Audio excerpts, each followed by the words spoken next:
Do you know that when you are living an experience and you say, I don't have enough clarity, that your desire for clarity causes the non-physical part of you to have more clarity about that subject? Do you get that? Do you know that when you feel sick, you offer a rocket of desire, and the source energy part of you rides that rocket of desire and becomes weller?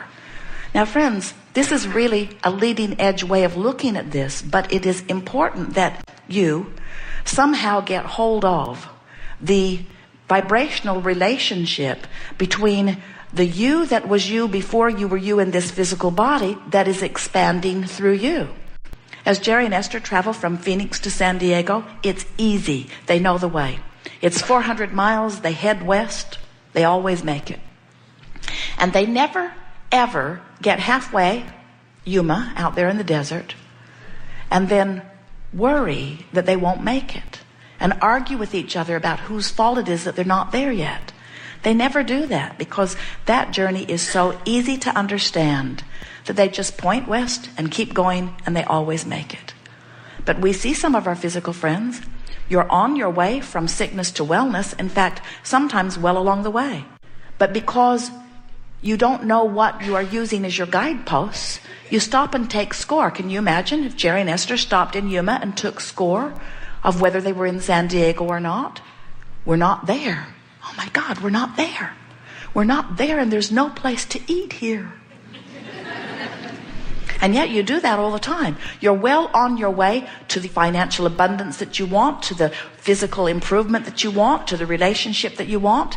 But because you haven't quantified your journey in terms of emotion and vibration, you can't tell you're headed in the right direction. And so you listen to that one and you listen to that one, or you take score about where you are. And so often do we see you well along the way and turn and go back, well along the way and turn and go back, well along the way and turn and go back. That's why you think you need patience. That's why you cannot wholeheartedly say to us when we ask you the most important question that you've ever been asked, are you appreciating the contrast of your time and place? That's why you don't mean it when we extract the word yes from you, because you want to be all the way to where you want to be, and when you're not, you feel the frustration of it. And we want you from now on to understand that when you feel frustration about things not yet manifest, they can't come because you've got frustration going on.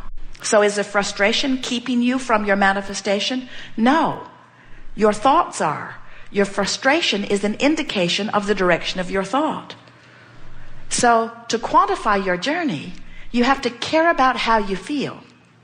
And you have to insist on reaching for an improved feeling thought, an improved feeling thought, an improved feeling thought. Sometimes we think that you think that what we want you to do is just make sure that you're over here in pure positive emotion on every subject in the world. And that is not what we are asking of you at all. We just want you to know that what you want's downstream, and downstream feels better. And it doesn't matter where you put your boat in the stream, where you are is where you are. That's worth writing down. I am where I am. In other words, you can't put your boat in someplace you're not. Something has happened and somebody says, cheer up, and don't you want to say, drop dead? I am where I am. Of course I'd like to be more cheerful. Of course I'd like to be more abundant. Of course I'd like to have a lover. Of course I want all of that, but I am where I am. And you insisting that I be over here when I'm over here doesn't help me one bit.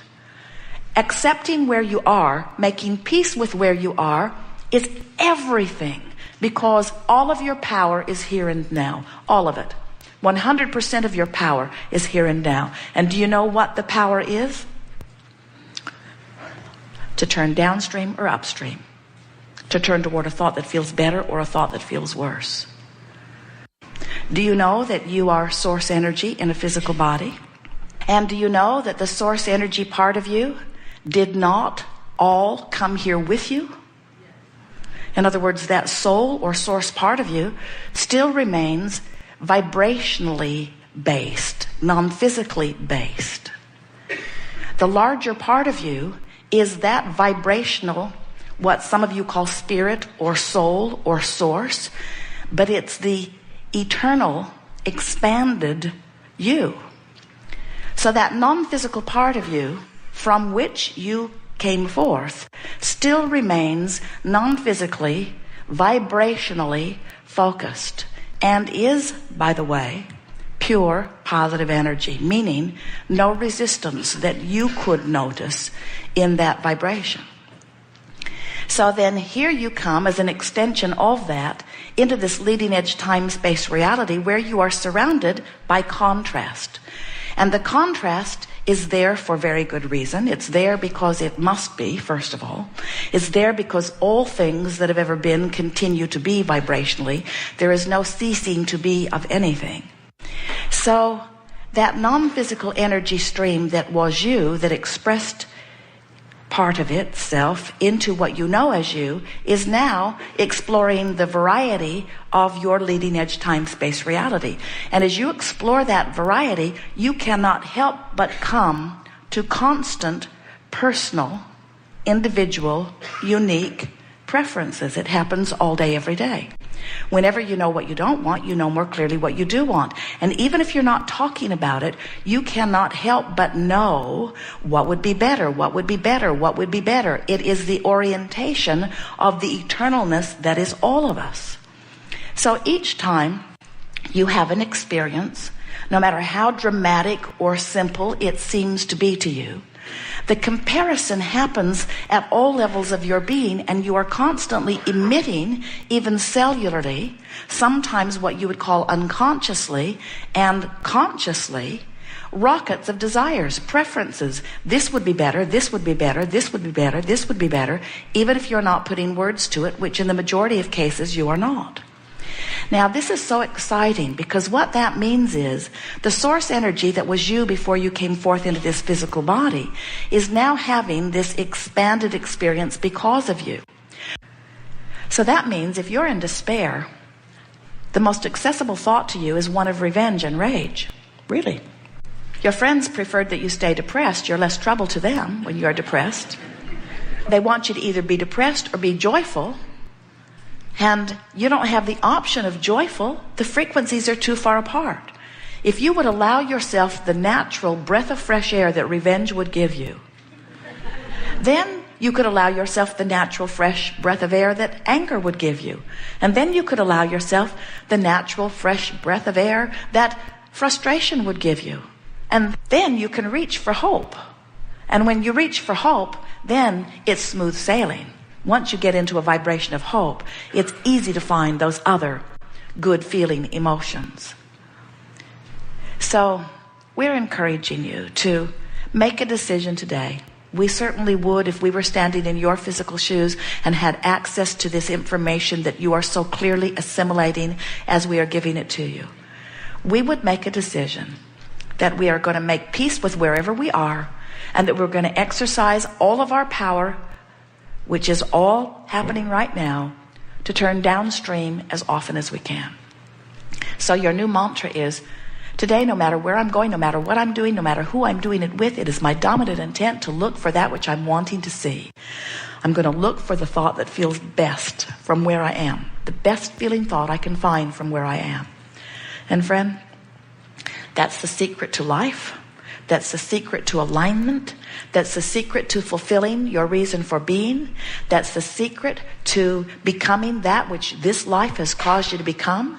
It's the secret to happiness. It's the secret to success. It's the secret to all things. To acknowledge that a larger part of you exists, that the larger part of you is calling you, and that when you go in the direction of it, it feels slightly better than when you go in the opposite direction of it.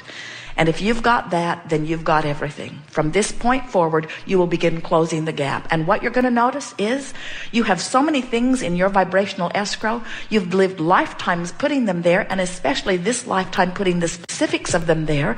They are there. They are real. They are calling you forward. And in the moment that you lighten up and turn in the direction of that, you are going to begin to feel the movement of the stream.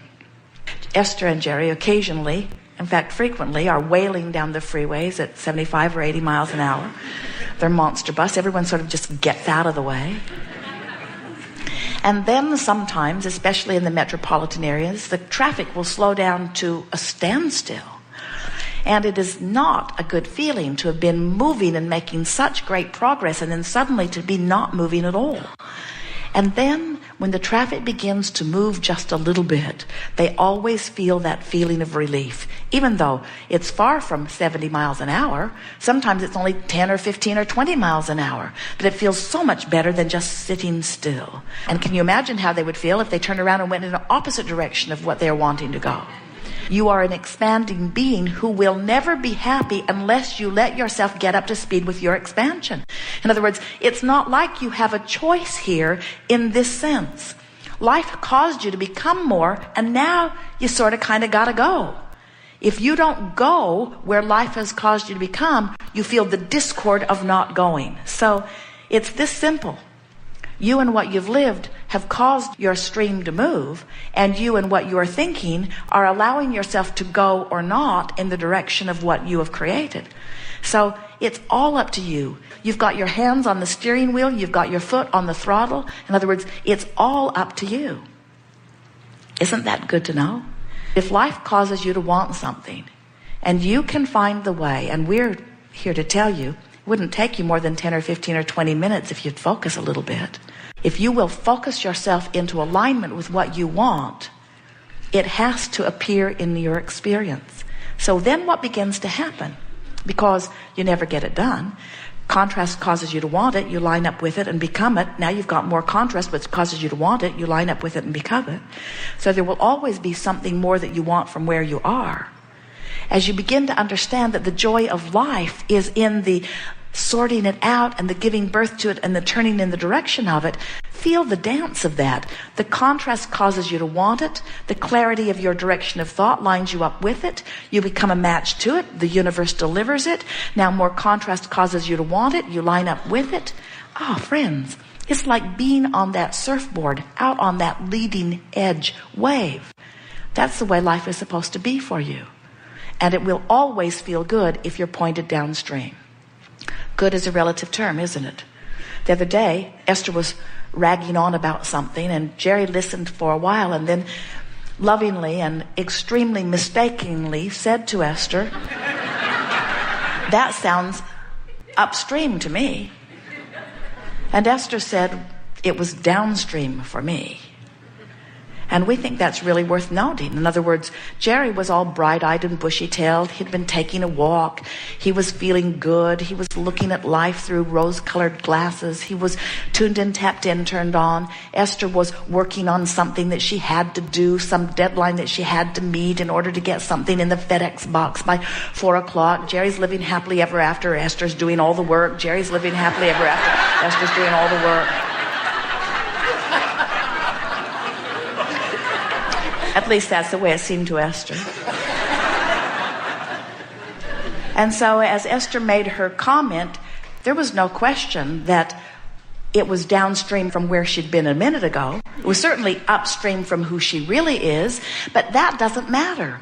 The question is it downstream from where I am now? We're not asking you, is it upstream from where you should be? Is it upstream or downstream from where your source is? We're not asking you if it's upstream or downstream from where the majority of people on the planet are, because all of that is irrelevant. We're only asking you to tend to your own vibrational gap, you see. And if it feels better than where you are, it's the right thing to think. And if that feels better, it's the right thing to think. And before you know it, friends, you will train yourself into such alignment with who you really are that you will begin to view this world through the eyes of Source. And people will view you and they will see you as the most uplifting, the most satisfying person that they've ever been with. They will see you as someone who gets everything that you ask for, almost in the moment that you ask for it.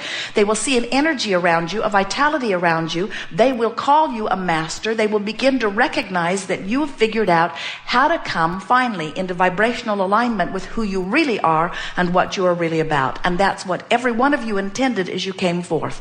And all your grumbling and grousing is only because at every level of your being you can feel that when you're not up to speed with who you are, something has gone wrong. And we're here to tell you it's not that it's so wrong, it just could be righter. And there is no one outside of you that is condemning you or judging you for it. You're doing it all right here and right now. The emotions that you are feeling are your indication of whether you are